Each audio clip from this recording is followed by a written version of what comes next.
আপোনালোকে জানে যে আমাৰ অসমত কোনো চিনেমাৰ টেক্স এণ্টাৰটেইনমেণ্ট টেক্স নাই কিন্তু ভাৰত চৰকাৰে চিনেমা টিকেটৰ বিনিময়ত এটা GST কালেকশ্যন কৰে যদি 100 টকাতকৈ ওপৰত টিকেটৰ দাম হয় GST 18% লয় আৰু 100 টকাতকৈ যদি টিকেটৰ দাম কম হয় GST 5 টকা লয় 5% লয় কিন্তু ইয়াক কালেক্ট কৰে সেন্ট্ৰেল গভৰ্নমেণ্টে আৰু এমাহৰ পিছত আমাৰ বাবে আধা ঘূৰাই দিয়ে আধা সেন্ট্ৰেল গভৰ্নমেণ্টে ৰাখে তাৰ মানে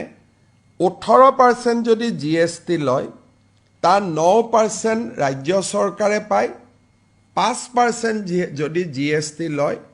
তাৰ 2% ৰাজ্য চৰকাৰে লাভ কৰে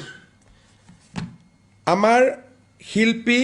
সকলোৰে মৰমৰ আদৰৰ জুবিন গাৰ্গৰ জীৱনৰ শেষ সিনেমা ৰৈ ৰৈ বিনালে সিনেমা হলত 31 তাৰিখে আহিব যেহেতু ট্যাক্স এক্সেম্পশন দিয়াৰ কোনো প্ৰভিজন নাই কাৰণ ট্যাক্স আমি কালেক্টে নকৰো ভাৰত চৰকাৰে কালেক্ট কৰে গতিকে যিখিনি GST এমাহৰ পিছত আমালৈকে ঘূৰি আহিব কালেকশ্যনৰ একমাহ পিছত আমালৈকে ঘূৰি আহিব এই টকাটো আমি কি কৰিম তাৰ বিষয়ে আমি কেবিনেটত আলোচনা কৰিছিলো আৰু এই বিষয়ে আমি জুবিন গাৰ্গৰ পত্নী গৰিমা গাৰ্গৰ লগতো আলোচনা কৰিছিলো আলোচনাৰ শেষত বিশেষকৈ গৰিমা গাৰ্গৰ পৰামৰ্শ অনুসৰি এই GSTটো আমি কলাগুৰু আৰ্টিষ্ট ফাউণ্ডেশ্যনক উভতাই দিম কলাগুৰু আৰ্টিষ্ট ফাউণ্ডেশ্যন কি ই জুবিন গাৰ্গে প্ৰতিষ্ঠা কৰিছিল আৰু ইয়াৰ ফাউণ্ডাৰ আছিল জুবিন গাৰ্গ আৰু জুবিন গাৰ্গে কিয় প্ৰতিষ্ঠা কৰিছিল বেমাৰ আজাৰ হলে শিল্পীসকলক সহায় কৰিবৰ কাৰণে আৰু বানপানীৰ সময়ত ৰাইজক সহায় কৰিবৰ কাৰণে ষ্টুডেণ্টক এডুকেশ্যনত সহায় কৰিবৰ বাবে জীৱনকালত জুবিন গাৰ্গে কলাগুৰু আৰ্টিষ্ট ফাউণ্ডেশ্যনটো আৰম্ভ কৰিছিল আমি ৰাজ্য চৰকাৰৰ যিটো GSTৰ অংশ আমি কালেক্ট কৰিম এই গোটেই কালেকশ্যনটো আমি কলাগুৰু আৰ্টিষ্ট ফাউণ্ডেশ্যনত আমি ডনেট কৰিম আৰু এই ফাউণ্ডেশ্যনটো মই আগতে কৈ যোৱাৰ দৰে ই জুবিন গাৰ্গে গঠন কৰিছিল দুখীয়া মানুহক সহায় কৰাৰ কাৰণে আৰু মই ভাবো যে এই পুঁজি কেইটাৰে তেখেতৰ যিটো জীৱনকালত তেওঁ যিটো লক্ষ্য আছিল উদ্দেশ্য আছিল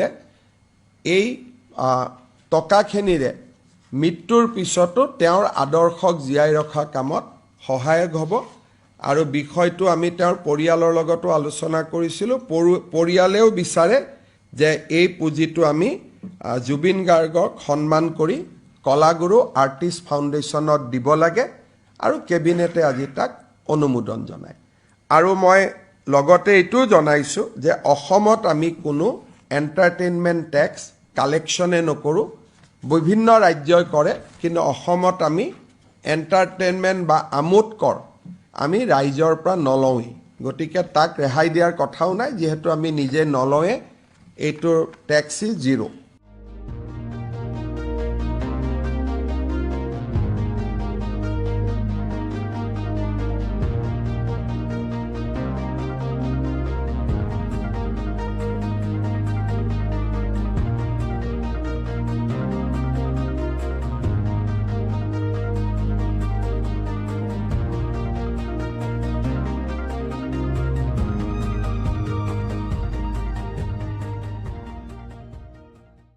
Stay informed, stay ahead. News NE 365.